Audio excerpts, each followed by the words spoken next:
Bienvenidos amigos televidentes, una vez más a su espacio El Mundo del Seguro, pues como de costumbre llevando informaciones nacionales e internacionales relacionadas al mundo asegurador y la seguridad social.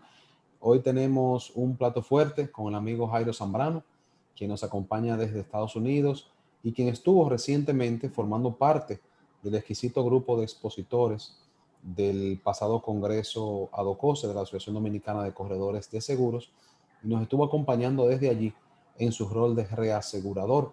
Conoce muy bien el mercado dominicano, latinoamericano y con una alta experiencia en este tema. Y como de costumbre, bueno, pues Eric Lemke, Franklin Glass, un servidor, llevándoles a ustedes este espacio, esperando que sea de su utilidad y conocimiento, ¿verdad, Eric? ¿Qué nos cuentas, Eric? Sí, Jairo, bienvenido Jairo. De verdad que Meraki Consultores se ha vuelto en una referencia en el mercado latinoamericano en sentido general, pero en República Dominicana también. Una persona con mucha experiencia. Tengo la certeza de informar que fue una participación espectacular la que tuvo en el Congreso.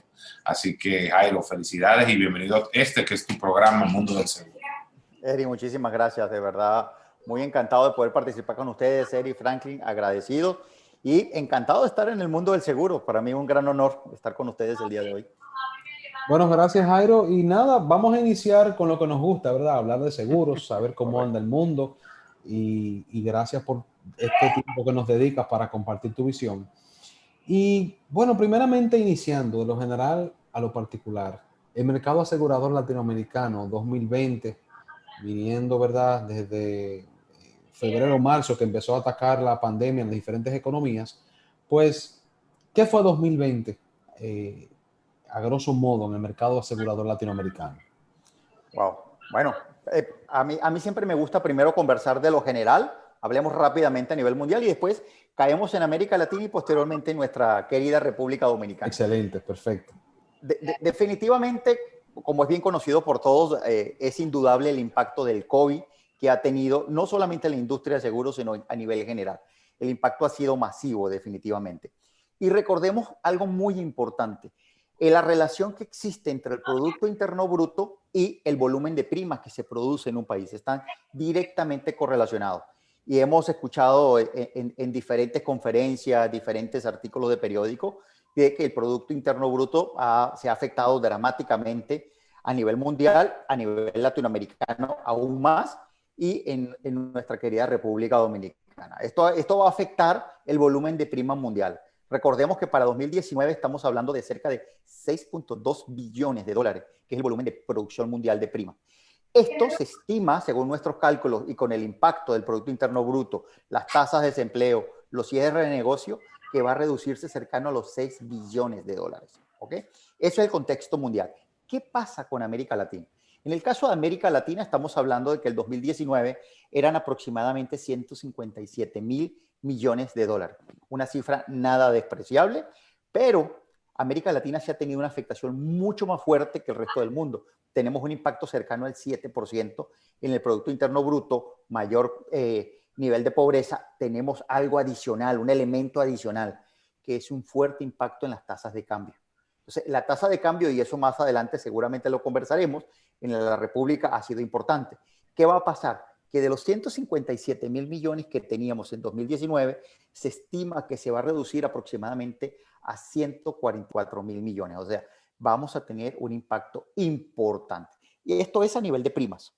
Después tenemos otro pequeño elemento que es bien importante porque siempre miramos el foco de la prima, pero también qué pasa con la siniestralidad en el 2020. Realmente es bastante problemática, bastante complicado los escenarios a nivel de sector, sobre todo el nivel de sector de reaseguro, que está altamente impactado. Nosotros conversábamos recientemente en ADOCOS, en la conferencia, de que si tomábamos las 20 grandes reaseguradoras a nivel mundial que han generado reservas y pago, íbamos a febrero cercano a los 27 mil millones de dólares. Pero hay estimaciones como Mercado de Londres que dicen que este siniestro puede llegar a los 110 mil millones de dólares. O sea, convirtiéndose en uno de los siniestros más importantes. Yo no quisiera ser negativo, obviamente hay que tener el contexto de que la situación es compleja para el mercado, pero sí ha habido un punto muy importante y positivo, que la reacción del mercado de seguros, la reacción del mercado de reaseguros ha sido bastante importante y en apoyo al asegurado base. O sea, sí he notado gran apoyo a todo lo que ha sido a nuestros asegurados en condiciones y otro tipo de cosas. Mira, Jairo, tú sabes que llegando a un punto, ahora que tú estás hablando sobre los siniestros, sobre las primas, hay un punto importante que se ha visto ahora en la renovación de los contratos, ahora en el 2020 en República Dominicana, que ha sido una tendencia en el mundo. Para nadie es un secreto, me gustaría que ampliara un poquito más, de que la cobertura de motín, huelga, conmoción civil, vandalismo, que cada uno, aunque a pesar de que están correlacionadas, son coberturas totalmente diferentes. O sea, el motín y huelga es diferente al vandalismo. El motín es cuando es algo directo, que tú quieres hacer daño directo. El vandalismo es cuando la gente sale a hacer un vandalismo sin un daño en específico al propietario que sale afectado. Dicho esto, vimos ahora con las elecciones de los Estados Unidos como los supermercados, grandes cadenas de venta, podemos decir como muchos Walmarts, muchas tiendas fueron vandalizadas, ¿verdad? Vimos también el año antepasado como en Chile por asuntos socioeconómicos, también se vandalizaron mucho los trenes, las estaciones de trenes.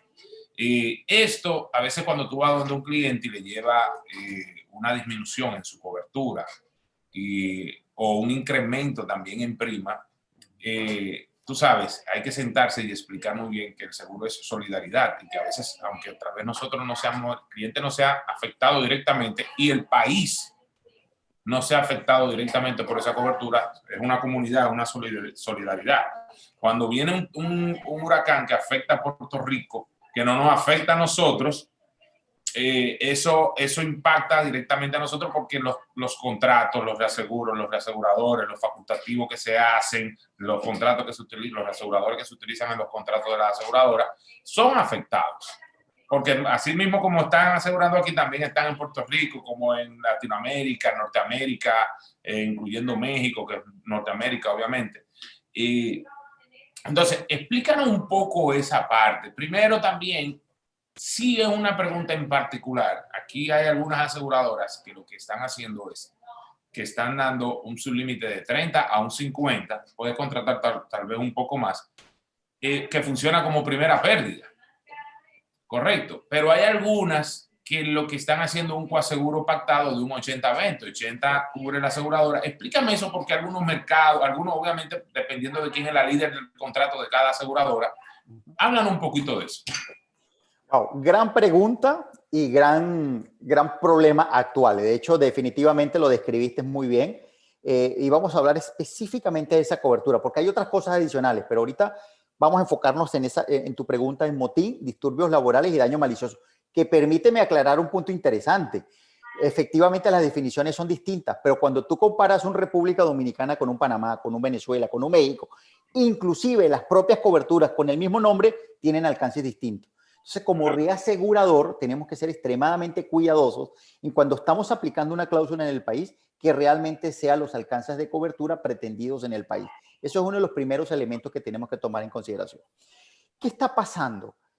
Definitivamente la cobertura de motín, disturbios laborales y daño malicioso era una cobertura un poquito relajada en el sentido de que nunca se cobraba una tasa por separado. Siempre se metía en la famosa tasa única del TRP, del todo riesgo de propiedades, y se metía con las líneas aliadas. En las famosas líneas aliadas, exactamente.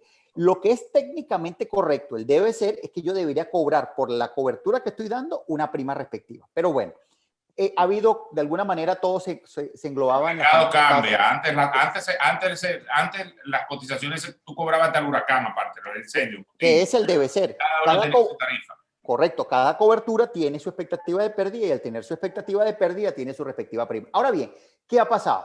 Tú mencionabas lo de Chile. Efectivamente, en el año 2019, sí, efectivamente, tuvimos grandes pérdidas por eventos en Chile, que fueron cerca de 6.000 millones de dólares.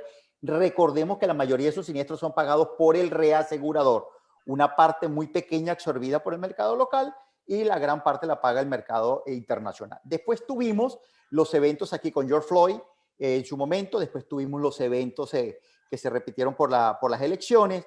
Hemos tenido eventos históricos Venezuela, grandes pérdidas en años anteriores.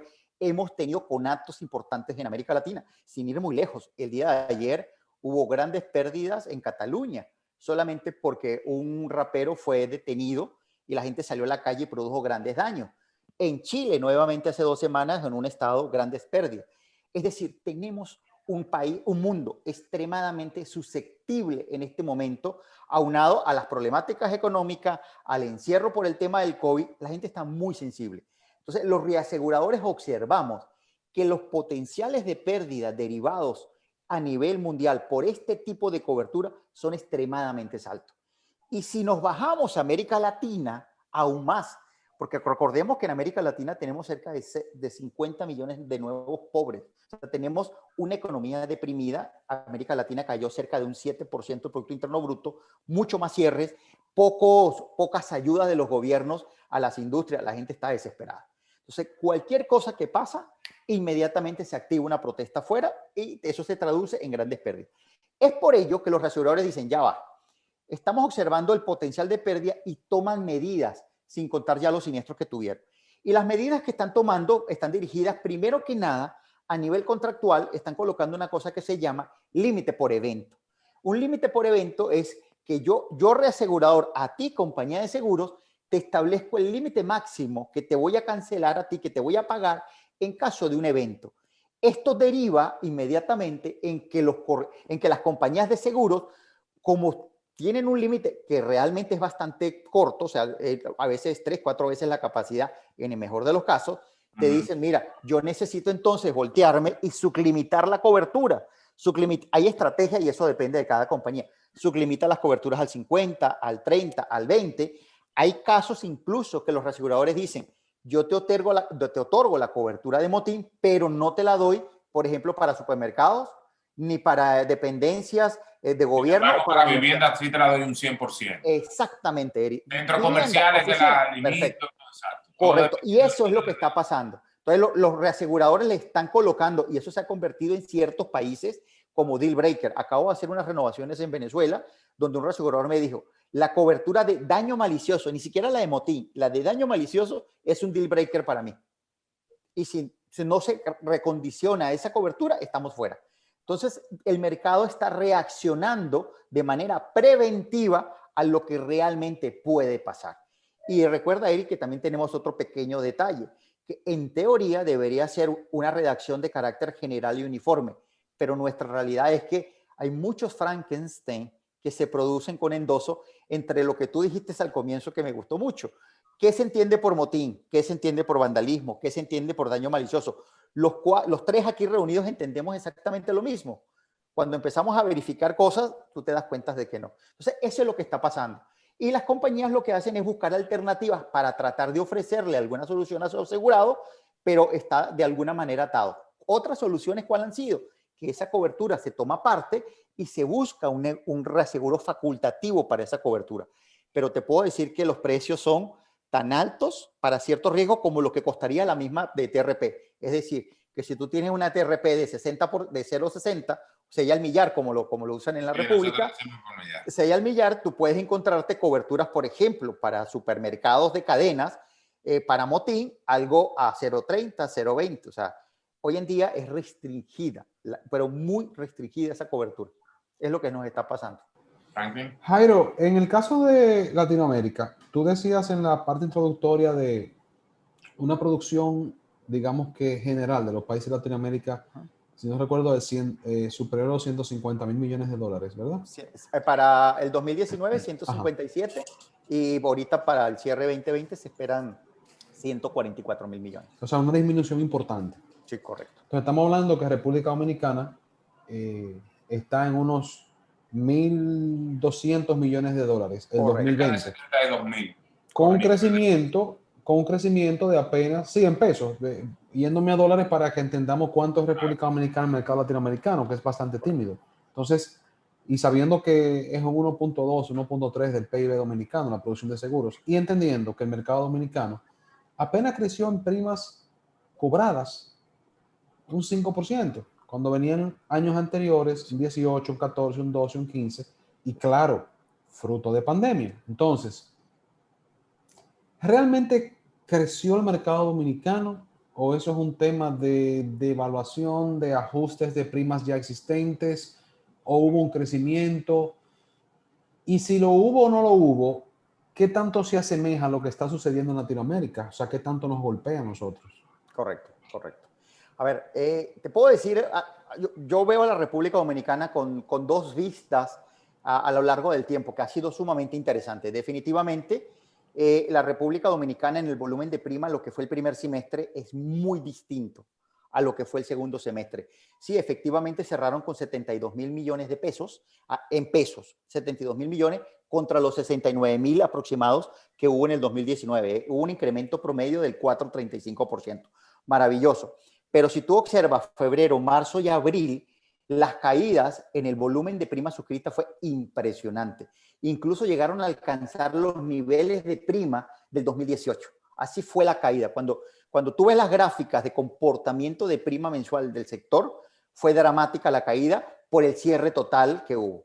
A partir de abril, ya en mayo, sí comienza una crecida y ya es a partir de junio que hubo un repunte importante y ya logramos llegar como mercado a los 72.000 millones. Entonces, como bien dices, sí, en pesos logramos superar 4,35%, excelente, a pesar de que el país está cerrando con un Producto Interno Bruto con decrecimiento. Eso es muy positivo. Pero, como decía Eric ahorita, si yo traslado esto a dólares, estamos hablando que cuando lo comparas a dólares, producto de la devaluación que existió, que fue comparando 31 de diciembre con 31 de diciembre, es aproximadamente un 10% en la depreciación de la moneda, aproximadamente, cerramos por debajo de lo que habíamos cerrado en el 2020. Entonces, en cuanto a comparativos en dólares, decrecimos. En pesos, crecimos. Pero te soy muy sincero, Franklin, yo juraba, o sea, yo pensé que incluso no iba a llegar a los 72.000 millones, porque la fotografía en el primer semestre era bastante dramática para la República Dominicana. Y posteriormente sí comenzamos un repunte, una recuperación importante. Y fíjate que la mayoría, cuando yo observaba las cifras de la República, quería entender de dónde venía esa recuperación. Y cuando tú ves las cifras de la superintendencia, esta recuperación realmente vino principalmente por los ramos de incendio y líneas aliadas. Autos decreció apenas ¿Autos decreció? Claro. Menos 1%, 1,8%. Aquí en el país tuvimos un impacto para bien en cuanto a los riesgos de construcción de vivienda de mediano, bajo precio. Ya estaban encaminados construcciones de muchos hoteles que se mantuvieron. Se mantuvo los pagos de las torres de construcción, y esa parte, por ejemplo, todas esas viviendas tuvo un impacto positivo, a pesar de que sí en la parte de hotelería, la parte, por ejemplo, de interrupción de negocios, responsabilidad civil, sí se vio afectado porque los hoteles estaban cerrados. Correcto. Esas primas cesaron, y muchos hoteles también, por X o Y razón, se vieron muy impactados, y se dio un caso. O sea, se vieron muy impactados y disminuyeron valores asegurados. Algunos hoteles con menor exposición los excluyeron. Entonces, creo que más o menos va por ahí. ¿Qué tú opinas, Jairo? Completamente de acuerdo contigo. Definitivamente hubo un impacto muy positivo en el segundo semestre. Y comparto también, y aquí cuando uno lo mira entre líneas, si tú ves un poco los procesos de suscripción, sobre todo la suscripción facultativa, que es muy importante en los meses de mayo y junio, porque acuérdate que la gran mayoría de los hoteles renuevan en mayo y junio.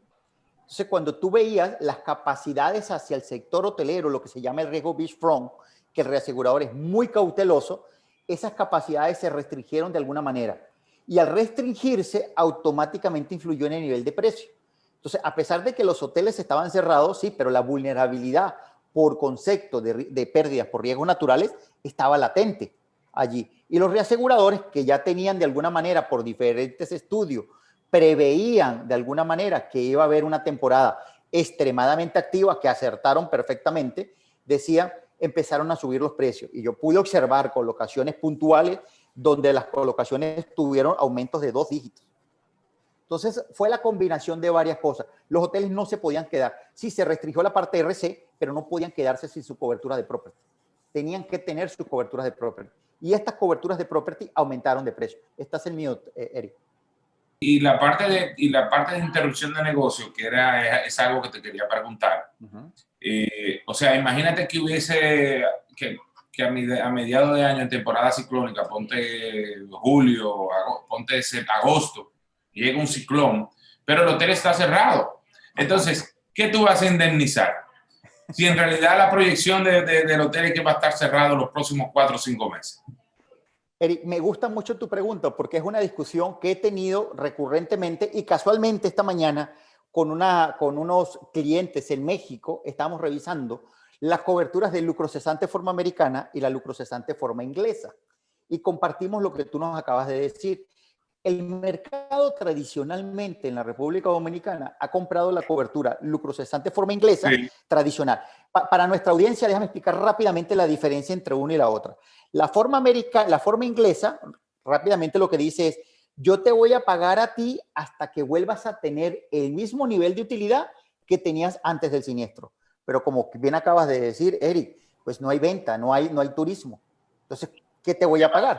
La aseguradora esa es la lucro. Un acompañamiento hasta que lleguen los niveles de venta y de utilidad de beneficio, y la suscripción se hace sobre el valor expuesto. Exactamente. El americano, que es un coaseguro, la tasa es un poco más elevada, pero va en un acompañamiento hasta la reposición del bien. Hasta la reposición. Entonces, cuando yo te repongo el bien, ahí desaparece el lucro. Correcto. Entonces, nosotros a nivel de reaseguro siempre discutíamos y decíamos, a ver, no es razonable que venga un hotel queriendo la cobertura forma inglesa, porque no tiene sentido técnico.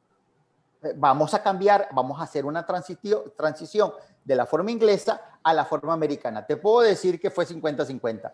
Gran parte de los hoteles entendieron este concepto, pero otros decidieron mantenerse en esas posiciones. Eso muy depende del financiero, del dueño del hotel. Porque, y fíjate que yo te podría decir que uno de los siniestros más complejos en la parte de hotelería, te podría decir que es la parte de lucro cesante, interrupción de negocio. Principalmente si tú tienes el formato inglés, porque tú puedes tener un daño, por ejemplo, en el restaurante principal, y tú puedes comenzar a tener cancelaciones porque tú tienes que poner, y el tour operador sabe que tú tienes ese restaurante principal cerrado, y tal vez los turistas deciden irse a un hotel que digan, bueno, yo quiero ir a un y ahí hay una forma de tú indemnizar. Correcto. Ahora, también tienes que sopesar. Obviamente, si tú lo haces en el formato inglés y tú en realidad tienes un coaseguro repartido para poder mantenerlo dentro de los niveles de los contratos locales, llevas menos exposición porque tú el inglés lo suscribes sobre el valor total expuesto. Con el americano tienes menos valor porque lo estás coasegurando dependiendo del formato que tú quieras, 3, 6 meses, 9 o 12. Porcentaje, 25, 50, 75. Y entonces lo puedes entrar dentro de los niveles y también tiene que buscar menos facultativo. Entonces hay que sopesar cuál de los dos tú quieres.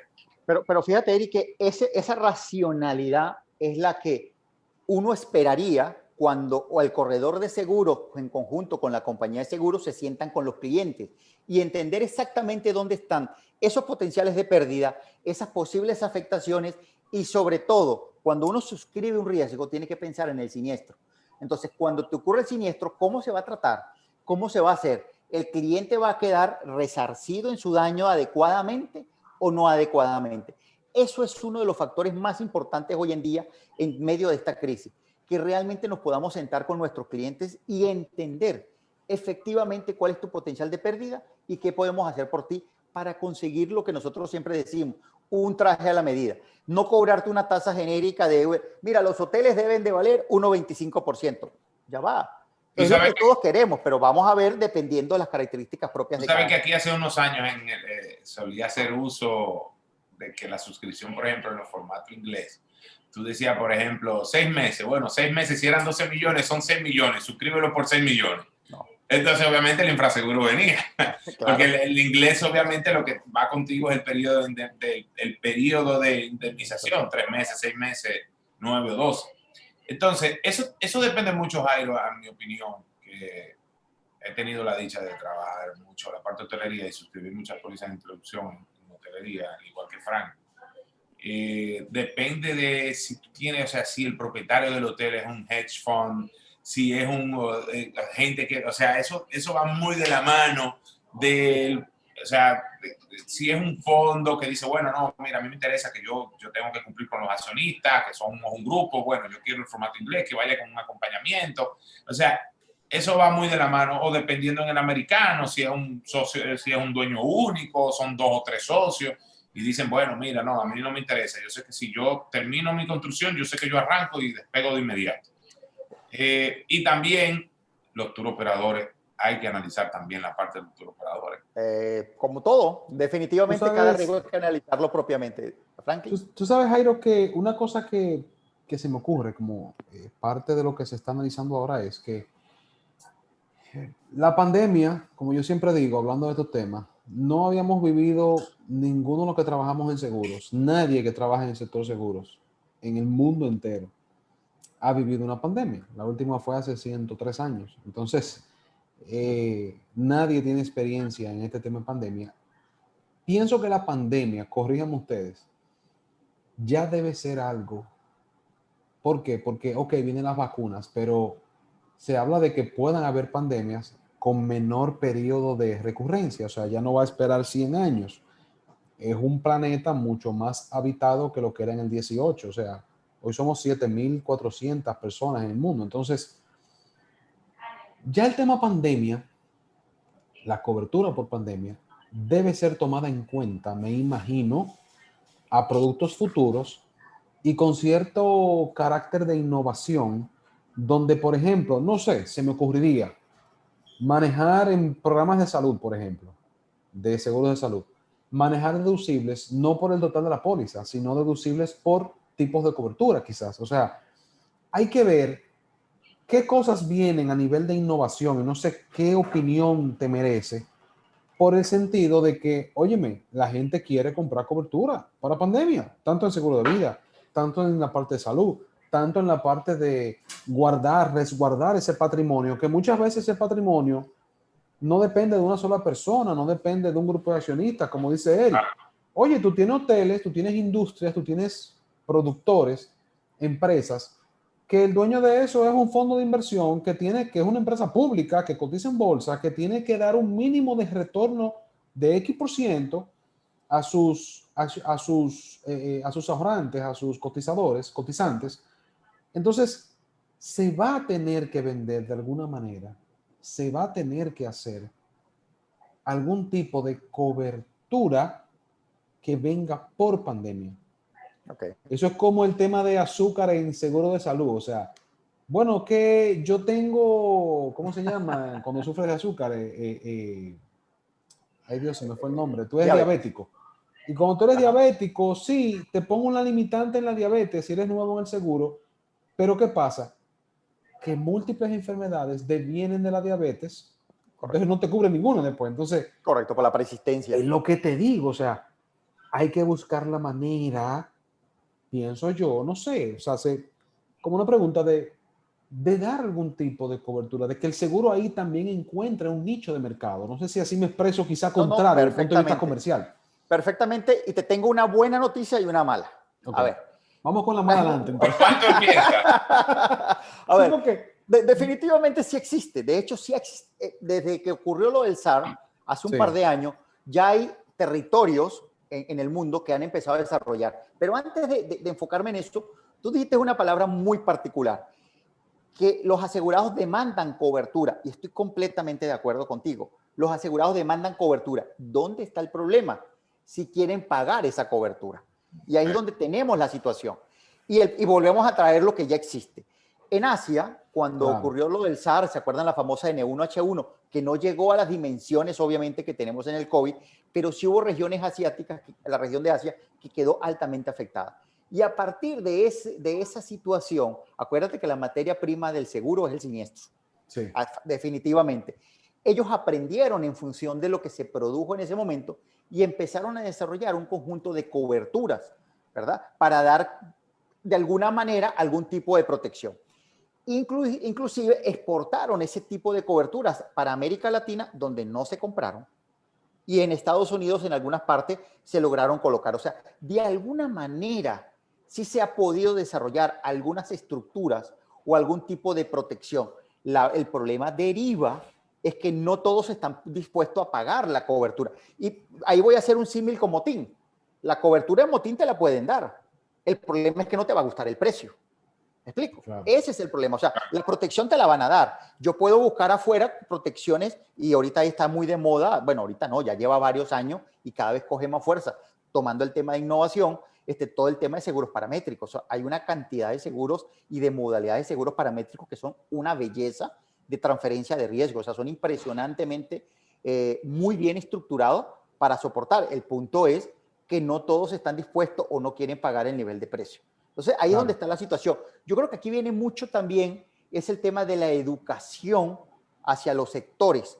Y estoy hablando, cuando hablo de educación, no solamente del asegurado base, también de las mismas compañías de seguros, de nuestros corredores de seguros y de nuestras regulaciones, que entiendan todas las alternativas que hay afuera y que den viabilidad a esas alternativas para nuestro país. Pero de que hay posibilidades, sí. No son sencillas de encontrar, no son económicas. A mí me han preguntado mucho sobre seguros paramétricos para pandemia. Hay reaseguradores que ya han empezado a desarrollar cosas para América Latina, pero los precios, en función de que lo que ya sabemos, no son los más atractivos. Yo creo que esto va a ir evolucionando cada vez más en función de... Sería interesante ver cuáles serían los parámetros para indemnización en una pandemia, en un paramétrico. Dependiendo de cuánto contagiado, o sea, habría que ver. Eric, ¿sabes dónde está la parte más compleja cuando tú haces un seguro paramétrico? Acuérdate que el paramétrico se basa en función de un trigger, ¿ok? Entonces, Sí, claro. el tema es, la parte compleja de hacer un seguro paramétrico es no quién define el trigger, sino quién es la autoridad que defina la activación del trigger. Porque no puede ser el gobierno, no puede ser el reasegurador y no puede ser la cedente. Tiene que ser un organismo independiente. Entonces, sí, porque en caso de huracán es mucho más simple. O sea, tiene que ser categoría tanto, tiene que pasar por tan zona, tiene que haber tantos milímetros. Claro. Es mucho más. ¿Y quién lo define? En este caso, normalmente se usa la USGC de los Estados Unidos. Claro. No es el gobierno dominicano, tampoco es la reaseguradora. De hecho, Franklin, y es algo muy curioso, y Eric, no sé, pero ustedes saben que ustedes tienen seguros paramétricos en el país y son uno de los pocos países en América Latina donde tú como Franklin Glass o como Eric pueden meterse a la página de internet y es una compañía local. Pueden comprar perfectamente un seguro paramétrico. O sea, sí hay. El tema es que el mercado conozca de esas soluciones y que adicionalmente tenga la disponibilidad de pagar ese tipo de protección. Es una compañía local con su casa matriz en Santiago. Ajá, correcto. Y es un proyecto bellísimo. Yo tuve la oportunidad de... Es un proyecto muy bueno y el precio es bien asequible y es una... Es bastante, y te lo digo, yo tuve la oportunidad de trabajar en el proyecto original cuando estaba en Swiss Re y fue un proyecto piloto para toda América Latina y en la República fue el primero que se lanzó y es algo interesante. Creo que la siniestralidad está buenísima. Sí, y adicional, mira, y tanto éxito tuvo ese producto que ya hoy en día, por ejemplo, en México, hablando del tema de innovación, hoy en México hay una compañía de seguros creada exclusivamente para paramétricos. O sea, esa compañía no vende otro producto, sino solo productos de diferentes categorías, de diferentes ámbitos de cobertura paramétricas. Bueno, es que imagínate, México es un mercado mucho más, no sé cuánto es el PIB, cuánto es el seguro en PIB en México, pero deben andar 30 mil millones de dólares. Acuérdate que es el segundo mercado más importante, es el segundo mercado más importante de América Latina. De los 157 mil, perdóname.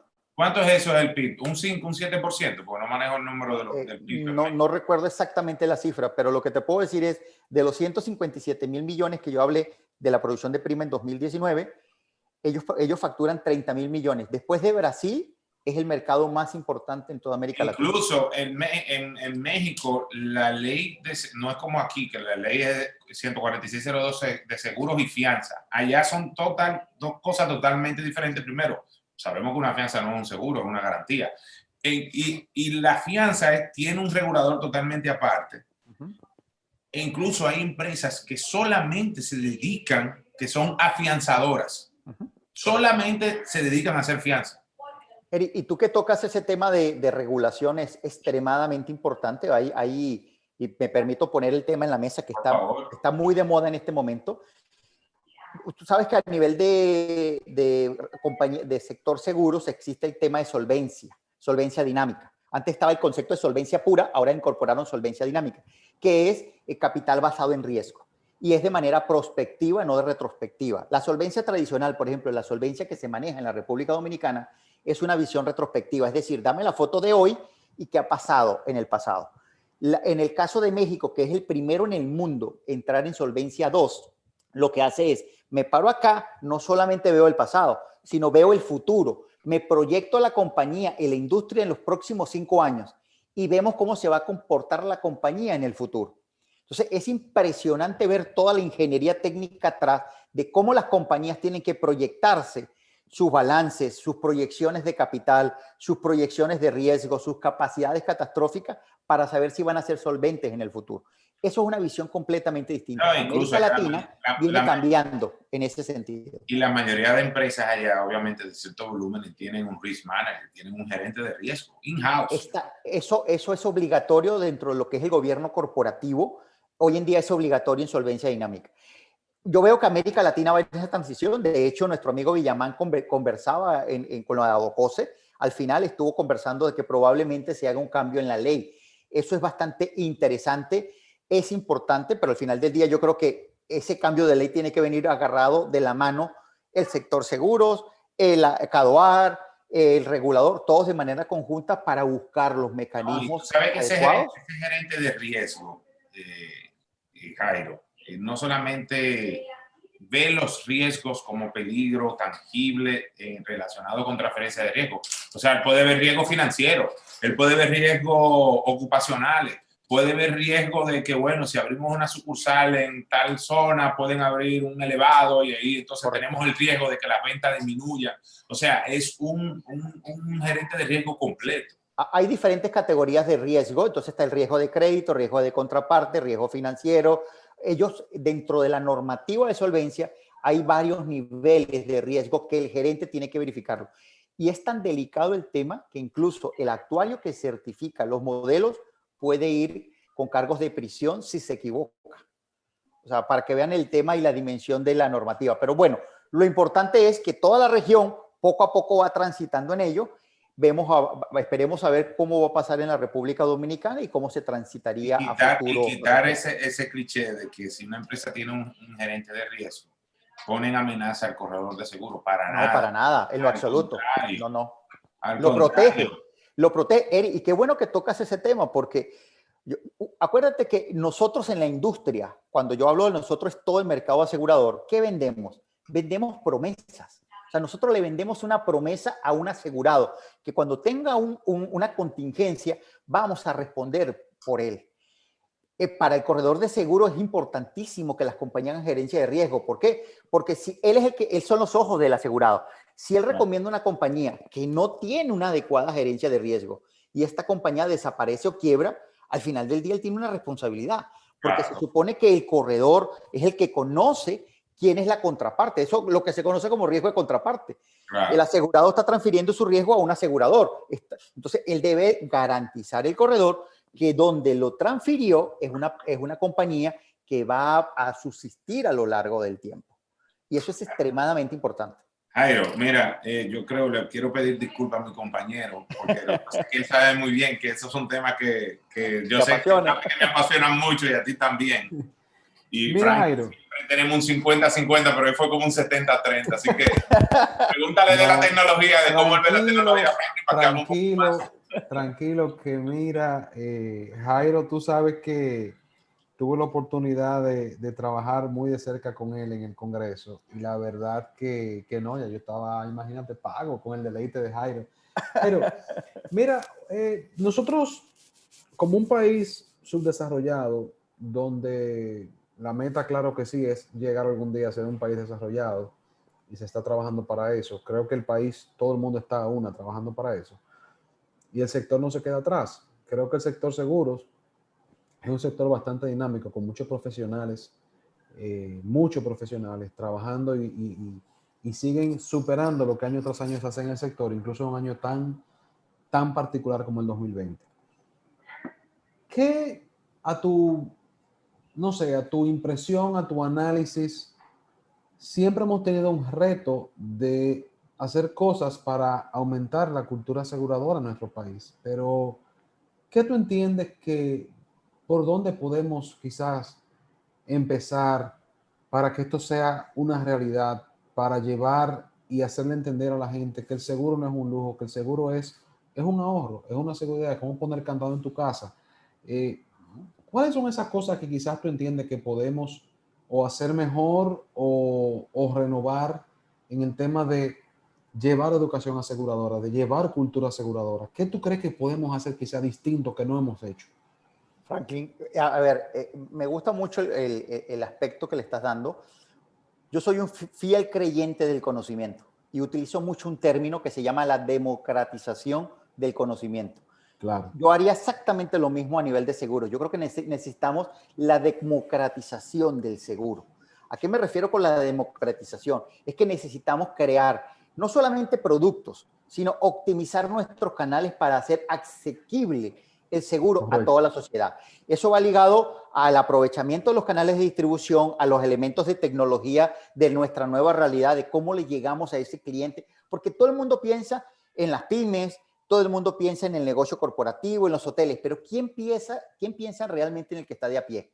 ¿Y cómo podemos llegarle a ese que está de a pie? No solamente con productos al alcance de su bolsillo, con coberturas que de alguna manera se le acomoden, sino que realmente él también lo entienda, es democratizar el conocimiento.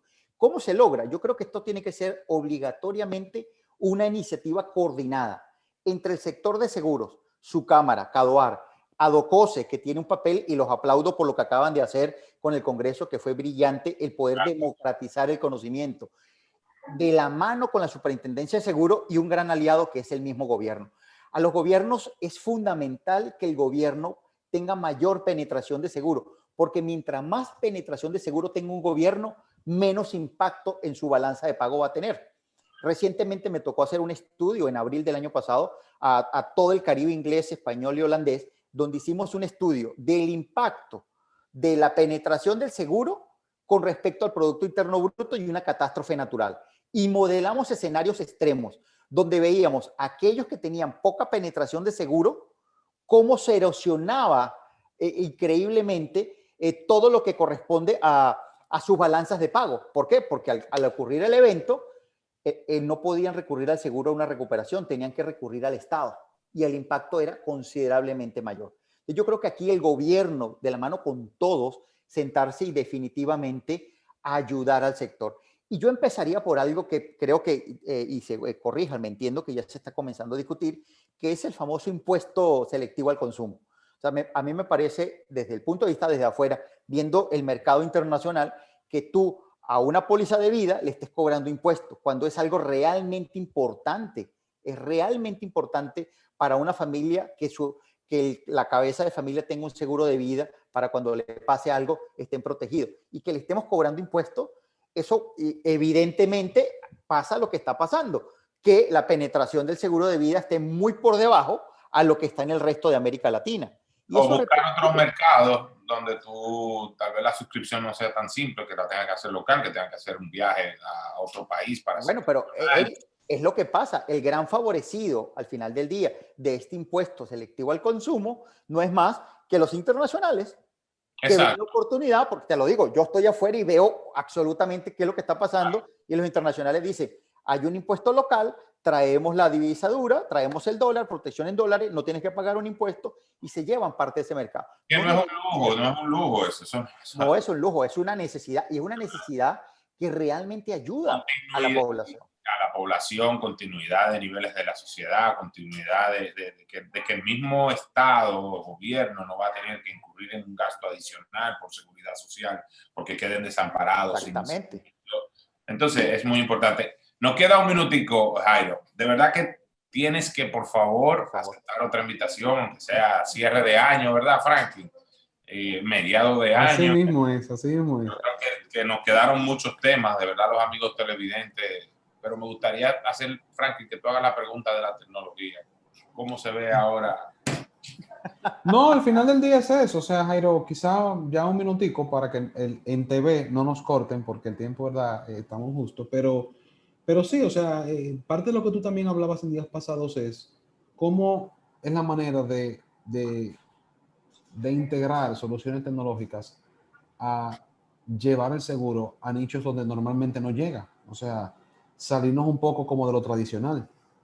Mira, y te lo digo muy sencillo. Yo soy un fiel creyente de la Big Data y la minería de data.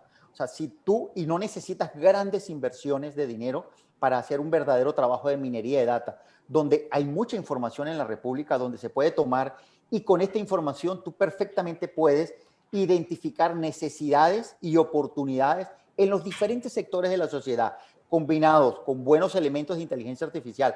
Solo aquellos que logren invertir realmente en este tipo, en Big Data, inteligencia artificial, minería, son las empresas que van a ser líderes el día de mañana. Perfecto ejemplo, ve Amazon, con donde hace una gran minería de data y cómo está irrumpiendo de manera abrupta a nivel de seguros. Entonces, nosotros tenemos que ir a ese sector. La tecnología es importante. Aquella empresa que no invierte en tecnología está destinada a desaparecer. Bueno, la proyección es que a partir del próximo año la empresa que no invierta un 10%, entre un 10 y un 15% de sus ingresos en tecnología no va a subsistir. Pero bueno, Jairo, muchísimas gracias por estar con nosotros. Una última palabra a tu mercado dominicano en 10 segundos. No, con muchas ganas de regresar a la República. Espero que cuando salgamos a por acá de la cuarentena estaré de visita y les agradezco a ustedes, Franklin, Eric, por tan amable invitación. Ha sido muy agradable. Ya también un fuerte saludo a todos nuestros amigos allá en Miami, principalmente a nuestro hermano, gran colaborador Raúl Alba, director de la zona de facultativo de Willis Tower Watson, que gracias también a él hemos podido tener acceso a, sabemos que tu tiempo es muy importante. Y bueno, muchas gracias también a la Asociación Dominicana de Corredores de Seguros, ¿verdad, Franklin? Así es, ¿no? Y que Raúl también agradecerle porque Raúl fue quien tuvo también la iniciativa de contactarnos en su momento, de sugerirnos cuando vio los temas del Congreso. Y dice, mira, yo creo que Jairo debe ser te cabe muy bien como expositor en este evento. O sea, que agradecerle públicamente, sí, al amigo Raúl, una persona muy conocida aquí en el mercado dominicano y que, ¿verdad? Ha llevado su éxito profesional a otras áreas, ¿verdad? Desde Miami. Pero sí, claro que sí, que agradecerle porque ha sido muy acertado el que Jairo también pues pase por aquí, por el espacio de nosotros. Y como te decíamos, Jairo, pues que en algún momento en el año siga colaborando para llevar esas informaciones frescas a todo el que nos está viendo, aseguradores, corredores, ajustadores, agentes, entidades reguladoras y clientes de seguros en general que quieren escuchar a veces y enterarse de cómo funciona nuestro sector. Y democratizar el conocimiento. Exactamente. Como muchas gracias. Bueno, amigos televidentes, un sábado más con ustedes a las 10 de la mañana. Muchas gracias a nuestro invitado especial, a el señor Jairo Zambrano, founder de Meraki Consultores, Franklin Glass y un servidor. Nos despedimos hasta el próximo sábado y que tengan muy buen fin de semana. Hasta entonces.